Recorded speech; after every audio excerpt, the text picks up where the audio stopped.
नमस्कार दोस्तों, मेरा नाम अशोक श्रीवास्तव है। मैं हूं अध्यक्ष नवरत्न फाउंडेशंस का और आपका स्वागत करता हूं मैं 21वें एपिसोड यानी कि 21st episode Ashok Srivastava says corona से जंग एनजीओस के संग। एक शेर अर्ज है आपके लिए कि हमारे कुछ गुनाहों की सजा साथ चलती है, हमारे कुछ गुनाहों की सजा साथ चलती है। अब हम तन्हा नहीं चलते, दवा भी साथ चलती है। अभी जिंदा है माँ मेरी, मुझे कुछ नहीं होगा। अभी जिंदा है माँ मेरी, मुझे कुछ नहीं होगा। जब घर से निकलता हूं उसकी दुआ भी साथ चलती है, उसकी दुआ भी साथ चलती है। यानी कि आज जिस दिन हम रिकॉर्डिंग कर रहे हैं, आज वर्ल्ड मदर्स डे है, यानी कि विश्व मातृत्व दिवस है। आप सबको बहुत बहुत शुभकामनाएं और खासकर मैं नमन करता हूं उन सभी माताओं का कि जिनकी वजह से इस सृष्टि की जननी हुई वो हैं और साथ में सृष्टि के चला रही हैं। आज उन्हीं की वजह से हम यहाँ हैं, उनकी दुआओं की वजह से हम सुरक्षित हैं, चल रहे हैं और हमें उम्मीद है कि उनकी दुआओं के आशीर्वाद से हम कोरोना से जंग करते करते विजयी होंगे। और उसमें कोई शक नहीं है कि हमारा ये काम आगे बढ़ रहा है। हम अपने उसी दायित्व को लेकर आपके सामने आ रहे हैं कि जितनी एनजीओस काम कर रही हैं, शासन प्रशासन नोएडा पुलिस के साथ मिलकर के उनका परिचय आपसे कराया गया। तो आज फिर वही, आज मदर्स डे है ना, तो ऐसे कैसे हो सकता है कि हम किसी और को आज हम लेंगे। आज हम फिर आपके सामने दो मातृत्व शक्तियां जो हैं, जो कि एनजीओ चला रही हैं, उनसे आपका परिचय करवाते हैं। तो चलते हैं, हमारी आज की पहली आपके सामने है। आपको ध्यान होगा, बचपन में माँ बाप हमको समझाते हैं, हमको कहते हैं कि बेटा ये कर लो, बेटा ये कर लो, कुछ समझ लो, कुछ कर लो। और हम बड़े अनमने ढंग से या कुछ ज्यादा ही कह समझ के या कुछ बचते हो हम कहते हैं नहीं माँ इसकी जरूरत नहीं है, अभी तो आप हो ना, पापा क्या चिंता करते हो, अभी आप हो ना, आप देखेंगे। लेकिन जब माँ बाप नहीं होते हैं तब लगता है कि उस समय हमने कुछ कर लिया होता या उनकी बात समझ ली हो तो कितना अच्छा होता। यही कुछ हुआ हमारी नूतन चतुर्वेदी जी के संग। नूतन चतुर्वेदी जी एक एजुकेशनिस्ट हैं, पिछले 25 साल से एजुकेशन फील्ड के अंदर हैं, एक रेप्यूटेड स्कूल में बहुत ही प्रख्यात टीचर भी हैं और साथ में उनका कोमल हृदय है और एक जिसकी वजह से वो कभी भी किसी की सेवा के लिए तैयार रहती हैं और एक वेरी अच्छी एंकर भी हैं, दूरदर्शन में एंकरिंग भी करी है। लेकिन 2 साल पहले जब उनके माता और पिता जी नहीं रहे तो उनको लगा कि पिताजी माताजी कहा करते थे कि कुछ समाज सेवा के लिए कुछ करना चाहिए, कुछ आगे आए, कुछ करें। इसलिए क्योंकि उनके माता पिताजी जो कि डॉक्टर डी एन चतुर्वेदी साहब थे, जो कि द ट्रिब्यून अखबार के अंदर सीनियर कॉरेस्पॉन्डेंट थे और जो सुलझे हुए व्यक्तित्व के आदमी थे। और साथ में उनकी माताजी श्रीमती मीरा चतुर्वेदी जी, जो कि केंद्रीय विद्यालय जालंधर की वाइस प्रिंसिपल रही हैं, वो भी एक अच्छी एंकर थी दूरदर्शन में और एक बड़ी अच्छी पोएट थी, मतलब उनका काफी नाम था, जिन्होंने एक नाम दिया था जन जागृति एजुकेशनल एंड कल्चरल सोसाइटी। और उसमें काफी बड़े बड़े उन्होंने काम किए, बच्चों के एजुकेशन के लिए सब करते थे। तो वो नूतन जी को कहा करते थे कि आप भी इसमें इन्वॉल्व होइए, करिए। लेकिन जब वो अचानक उनका देहांत हुआ तो नूतन जी के मतलब जिंदगी में एक पूरा खालीपन सा आ गया, सूनापन सा आ गया। एक लगा कि ये क्या हो गया। नेचुरली है, माँ बाप चले जाते हैं तो महसूस होता है कि नहीं होता है। तो उसको देख के उनको लगा कि मुझे कुछ करना चाहिए। फिर उन्होंने इस बेड़ा उठाया और इसे जन जागृति एजुकेशनल एंड कल्चरल सोसाइटी को नोएडा के अंदर स्थापित किया 2015 में। और वहां से उन्होंने शुरुआत की, निठारी में एक स्कूल खोला और स्कूल था स्कूल आफ्टर स्कूल, जिसमें आज करीब 60 से ज्यादा बच्चे जो हैं उसमें अपनी एजुकेशन ले रहे हैं। लेकिन ये कौन से बच्चे हैं? ये बच्चे हैं हमारे ठेले वालों के, रिक्शा पुलिस के, ऑटो रिक्शा वालों के, मेड जो काम करती हैं। और इसमें उन्होंने 6 साल से कम उनके बच्चे रहते हैं और इन बच्चों को प्रॉपर एजुकेशन देना काम शुरू किया ताकि इन बच्चों का जो एक दिलो दिमाग है वो शिक्षा की तरफ आगे बढ़े, उसके लिए काम करे। तो वहां से उन्होंने शुरुआत की और इन बच्चों को फ्री एजुकेशन, फ्री उनके लिए स्टेशनरी, जो भी चीज है उनको मुहैया कराते हैं। और साथ में धीमे धीमे वो करते हैं और साथ में उन बच्चों के लिए वोकेशनल ट्रेनिंग का प्रोग्राम है जो बड़े बच्चों के लिए भी उन्होंने शुरू किया, जिसमें कंप्यूटर एजुकेशन है, उनके लिए ब्यूटी पार्लर का है। हाँ, सेल्फ डिफेंस के लिए बच्चों के लिए कैरेटे क्लासेस भी वहां पे चलाती हैं। और इसमें एक चीज और भी है, स्कूल आफ्टर स्कूल का मतलब है कि कुछ बच्चे जो इन्होंने अडॉप्ट किए थे, और बहुत सारे बच्चे गवर्नमेंट स्कूल में जो पढ़ने जाते हैं, वहां से जब लौट के आते हैं तो उनकी एजुकेशन में उनके किस विषय में कोई कमी है, क्या है, कौन को और बेटर करना चाहिए, तो वो भी क्लासेस लेते हैं। अब ये बच्चे जो पढ़ के निकलते हैं तो इनका एडमिशन तो कहीं कराना होता है, तो इनके कराने के लिए उन बच्चों को साथ में गवर्नमेंट स्कूल या अलग स्कूलों में ट्राई करते हैं, ताकि बच्चे जो हमारे यहाँ से निकल के जाए उनको पढ़ाई करें। इन बच्चों की प्रॉपर काउंसलिंग भी होती है, उनके अंदर से किसी चीज का फियर हो तो उसको हटाने का भी काम किया जाता है। उन बच्चों को कहीं ना कहीं एक दूरंदेशी अपने समझते हुए उनके काम किया जाता है, और साथ में बच्चों का मेडिकल चेकअप भी होता है हर महीने, क्योंकि उसके लिए जैसे बताया नूतन जी ने कि उनकी मेदांता हॉस्पिटल और साथ में चिकित्सा और खरबंदा पॉलीक्लिनिक से काफी डॉक्टर्स वगैरह आते हैं बच्चों के लिए, और बच्चों को तो मजे आते हैं। जैसे चेकअप होता है उनको एनर्जी ड्रिंक्स पीने को मिलती है, उनको बिस्किट्स मिलते हैं, ऐसे कई सारे विटामिन की गोलियां मिलती हैं, तो बच्चे तो खुश होंगे। अरे हम भी खुश होंगे ना, हमको मिलेगा तो इस तरीके से है। और साथ में वोकेशनल के लिए इन्होंने एक महिलाओं को शिक्षित करने के लिए, आगे बढ़ाने के लिए इन्होंने एक काम किया है, सिलाई सेंटर खोला हुआ है निठानी के अंदर ही, और बच्चों का एनवायरनमेंट के प्रति जागृत करने के लिए बड़ा अच्छा काम किया है कि जिस दिन बच्चों का बर्थडे होता है उस दिन बच्चों से एक सैपलिंग यानी कि वृक्षारोपण लगाते हैं, पौधा लगवाते हैं, ताकि बच्चों को मालूम है। इससे बच्चों में कहीं ना कहीं हमारे वातावरण के प्रति, पर्यावरण के प्रति जागृति आती है। हाँ, जिन बच्चों को अपना बर्थडे याद नहीं होता है तो वो क्या करते हैं कि उनसे पूछते हैं कि आपको कौन सा महीना अच्छा लगता है। जो महीना अच्छा लगता है उस सबको एक दिन निश्चित करते हैं और उस दिन बच्चों से वृक्षारोपण कराते हैं। ऐसे बहुत सारे काम इनके माध्यम से हो रहे हैं। आपको शायद जान के हैरानी होगी, इनका इंटरनेशनल एक्सचेंज प्रोग्राम भी होता है।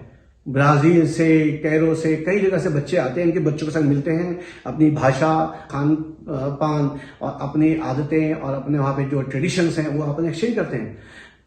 भाषा का फर्क है लेकिन फिर भी बच्चे आपस में समझते हैं, एक दूसरे को जानते हैं।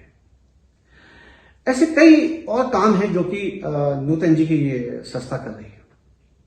नूतन जी के साथ देने के लिए उनके पति हैं श्री हर्ष जी, और 2 बेटियां हैं उनकी जो कि नूतन जी के संग काम कर रही है, क्योंकि नूतन जी खुद तो इसकी डायरेक्टर हैं, और साथ में सुकृति जी जो कि एक आरजे हैं, वो जनरल सेक्रेटरी हैं।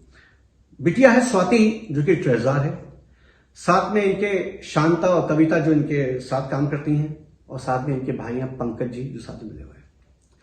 तो नूतन जी को, उनकी टीम को कई अवार्ड भी मिल चुके हैं, उसके बारे में तो खैर ज्यादा डिटेल नहीं बता पाएंगे। लेकिन हाँ, कोरोना के टाइम में जब ये काम शुरू हुआ तो उनको दिल में जो दया आती है, देखिए कहने मातृत्व की भाव है, आज मातृ शक्ति दिवस है आज, तो उसमें उनको लगा कि क्या करना चाहिए। तो निठानी के आसपास उन्होंने पूरी लिस्ट बनाई, देखा किसको जरूरत है। धीमे धीमे धीमे करते करते आज 40 दिन के अंदर उन्होंने 700 से ज्यादा फैमिलियों को उन्होंने ड्राई राशन दिया है। बच्चों को थोड़ा सा जो फियर है कोरोना का वो हटाने का काम किया है। ऐसे कई सारे काम कर रही हैं। जन जागृति सेक्टर 45 में भी गई और वहां भी उन्होंने काम किया है। तो जन जागृति जो हमारी संस्था है सही मायने में बच्चों के विकास के लिए एक बेहतर काम कर रही है। और कोरोना के अंदर उन्होंने ये भी ठाना है कि महिलाओं को खासकर उसके बारे में पूरा अवेयरनेस कि सोशल डिस्टेंसिंग क्या है, कैसे सैनिटाइजर यूज करना है, किस तरीके से मास्क का है और मास्क की अहमियत क्या है, इसके लिए भी वो आगे बढ़ के काम कर रही है। तो नूतन चतुर्वेदी जी को, उनकी पूरी टीम को हमारी तरफ से हार्दिक शुभकामनाएं, बधाई और ऑफकोर्स शाबाशी भी। और हमें उम्मीद है कि ये संस्था आगे बढ़ के बहुत बड़ा काम करेगी देश के लिए। तो आइए चलते हैं, हम फिर से आपको लेके चलते हैं हमारी दूसरी संस्था। दोस्तों, अभी तक तो हम आपका जो परिचय करवा रहे थे वो सभी संस्थाएं नोएडा से काम कर रही थी, और अब हमने ये सोचा है कि जो हमारे साथी शहर है जो हम थोड़ा सा बड़ा है, क्योंकि नाम भी उसका ऐसा है, ग्रेटर नोएडा। तो आइए चलते हैं, अब आपके परिचय करवाते हैं ग्रेटर नोएडा की कुछ ऐसी संस्थाओं से, और खासकर सशक्त संस्थाओं से परिचय करवाते हैं जो कि हर फील्ड में काम कर रही है। तो आज जैसे मैंने कहा, आज मदर्स डे है। बेशक एपिसोड एक दिन बाद आता है, लेकिन आज मदर्स डे है। तो मदर्स डे पे आज हमने दूसरी संस्था का नाम लिया है, उसका नाम है महिला शक्ति सामाजिक समिति। महिला शक्ति सामाजिक समिति जो कि पिछले 15 साल से ग्रेटर नोएडा में बहुत बड़ा काम करके दिखाया उन्होंने। इसकी शुरुआत मात्र 4 या 5 महिलाओं से हुई थी, जो कि कुछ चाहती थी कि वहां पे कुछ देखते थे वो लोग कि महिलाओं के संग जो है डोमेस्टिक वायलेंस हो रहा है, मतलब घरेलू जो हिंसा होती थी उससे वो थोड़ी पीड़ित थी। उनको लगता था कि कुछ होना चाहिए, उनके मेड्स आती थी, उनके लिए कुछ समस्या होती थी। तो वो समझते हुए उन्होंने अपना काम शुरू किया और उस काम को धीमे धीमे अपने दायरे को बढ़ाया और धीमे धीमे करते हुए आप समझे कुछ समय के अंदर सर बहुत सारी महिलाएं जो कि विभिन्न क्षेत्रों की थी, कोई एडवोकेट, कोई डॉक्टर, कोई फाइनेंसर, मतलब इस तरह के जिस फील्ड का नाम है उस फील्ड की महिलाएं जुड़ी और धीमे धीमे दायरा इनका बढ़ता गया। इन्होंने विषय जो उठाया वो ये था कि family dispute and domestic violence, जो पारिवारिक कलह और घरेलू जो हिंसा होती है उसके विरुद्ध, और उसमें आगे बढ़ के काम किया और खासकर कुछ महिलाओं के हक का जो हनन हो रहा था उसके लिए उन्होंने आज समझिए कि अनेक घरों में काउंसलिंग करके और कई राउंड काउंसलिंग, यानी कि एक ही बार में हुआ, कई राउंड काउंसलिंग करते करते करते घरों की समस्याओं को सुलझाया और उन समस्याओं को सुलझा के आप समझिए कि कितने घरों को इन्होंने टूटने से बचाया। और ये अकेले ही नहीं है, कभी पुलिस की जरूरत पड़ती है तो पुलिस के उन अधिकारियों से भी बात करते हैं जाकर के जो उससे संबंधित होते हैं। इसीलिए ग्रेटर नोएडा अथॉरिटी ने इनको एक काउंसलिंग सेंटर भी बना के दिया हुआ है जहां पे वो जाके बात करती है। और इसी तरीके से ये करते करते आज काफी जगह आगे बढ़ गई हैं, बल्कि इनके पास इंटरनेशनल कॉल्स भी आती हैं, कई नेशनल लेवल पे कॉल आती हैं, कई जगह जगह से लोग बात करते हैं, क्योंकि इनको मालूम है कि जब इनसे बात करने की या इनके मिलने के बाद, महिला शक्ति समाजी समिति से मिलने के बाद, ये शर्तीय बात है कि उनके घर की समस्याओं का सुलह होना है, या तो इस पार या उस पार, लेकिन कोशिश ये होती है कि दोनों का मिलाप हो जाए और इसी में आगे बढ़ जाए। इनकी जो अध्यक्षा हैं, जो काम कर रही हैं, उनका नाम है श्रीमती साधना सिन्हा जी। इनकी उपाध्यक्ष है श्रीमती वीना शुक्ला जी। इनकी सेक्रेटरी हैं जो साथ में काम कर रही हैं श्रीमती अंजू पुंडीर जी, और इनके ट्रेजर हैं श्रीमती शशि कौशिक जी, और इसके संग सैकड़ों महिलाएं। साथ में एक स्कूल चलाती हैं जिसका इन्होंने नाम दिया है बिगिनिंग मिशन एजुकेशन, यानी कि इनके ग्रेटर नोएडा में जो गरीब मजदूर बच्चे काम करते हैं और या जो मेट्स हैं उनके बच्चों को पढ़ाने के लिए भी आगे जाती है। और मामला ये यहीं पर ही नहीं है, महिलाओं को जागृत करने के लिए, उनको सशक्तिकरण की तरफ, यानी कि उनको शक्तिशाली बनाने के लिए बहुत सारे अभियान उन्हें 15 साल में चलाए हैं। और पुलिस की जो महिला विभाग है ना, महिला सेल बोलते हैं, विमेन सेल, उनके संग भी मिलकर काफी करें। कभी कभी साल में 1 हफ्ते का, कभी 2 हफ्ते का ऐसे ऐसे प्रोग्राम चलते हैं और कॉन्फ्रेंस सेमिनार करती है। इनसे वो लोग भी डरते हैं जिनको मालूम है कि महिलाओं के संग वो दुर्व्यवहार कर रहे हैं, खासकर ऑफिस वाले। अगर एक बार नाम आ जाए ना कि महिला शक्ति समाजी शक्ति आ रही है, समिति आ रही है, तो अच्छे के जो है पैर हिल जाते हैं। और साथ में जेल के अंदर जो महिला कैदियां हैं, कैदी होती हैं, उनके पास जाकर के उनका काउंसलिंग करना, उनको मेडिटेट करवाना, ये भी बहुत बड़ा काम कर रहे हैं। ऐसे कई अन्य काम हैं जो कि इनके आगे चलते जा रहे हैं। अब कोरोना के अंदर भी महिला शक्ति सामाजिक समिति ने बीड़ा उठाया, जगह जगह आइडेंटिफाई किया कहाँ का जरूरत है, कोई ड्राई राशन देने का है, खाना बना के देने का है, तो खाना बनाने के लिए किचन का इस्तेमाल किया, किचन स्थापित की जिसपे रोजाना 150-200 लोगों के लिए उन्होंने भोजन का इंतजाम किया। और फिर साथ में ये भी था कि कई लोग किचन में नहीं आ सकते थे, कईयों को खाना बना हुआ नहीं लेना चाहते थे, तो उन्होंने ड्राई राशन देने का काम शुरू किया।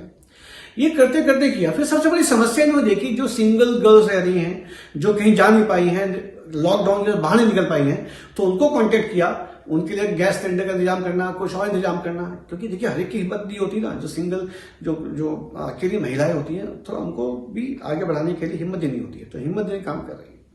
साथ में प्रेग्नेंट, जो कि मतलब जो महिलाएं हैं जिनके शिशु धारण किया होता है, तो उनके लिए भी कोई समस्या आती है, तो वहां भी उनको भी जांच पड़ताल करवाना, ये करना, सब काम के लिए उनको सहयोग करने का पूरा काम किया है। तो कोरोना के अंदर ये आगे बढ़ के जिसका काम कर रही हैं, ये भी एक बधाई की बात है। हम महिला शक्ति सामाजिक समिति के जो कार्य हैं, और खासकर हमने जब देखा है कि कभी भी कोई आपदा आती है तो उसमें आगे बढ़ के काम करने का उनमें जो मादा है वो बड़ा सराहनीय है। ये काम आसान नहीं है, लोगों के घरों की समस्याओं का हल करना। कभी कभी इसमें विपत्ति खुद के ऊपर भी आ जाती है, तो ये उसके लिए भी तैयार रहती है, एकजुट होकर के सामना करती है और छोड़ती नहीं है किसी को। और हमें उम्मीद है कि जिंदगी में कभी ये काम छोड़ेंगे नहीं, और यही महिला शक्ति सामाजिक समिति आगे बढ़ के काम करती रहेगी। हम इनका शुक्रिया अदा करते हैं, बधाई देते हैं और शाबाशी देते हैं। अब दोस्तों चलने का टाइम है, मातृत्व दिवस की मैं आपको शुभकामनाएं दे चुका हूं। मैं अपनी माता जी को भी प्रणाम करता हूँ, सभी माताओं को प्रणाम करता हूँ। मैंने जो शेयर कहा था कि वाकई दुआएं हैं जिसकी वजह से हम आपके सामने खड़े हैं। इन दुआओं को समेट के रखिए, आगे चलिए। बस चलते चलते अंत में यही निवेदन आपसे कि हमारे नवरत्न फाउंडेशन के यूट्यूब चैनल को कृपया जरूर सब्सक्राइब करिए और शेयर करिएगा जरूर। फॉरवर्ड नहीं, शेयर करिएगा। आपका बहुत बहुत शुक्रिया। अशोक श्रीवास्तव का नमस्कार। जय हिंद, जय भारत।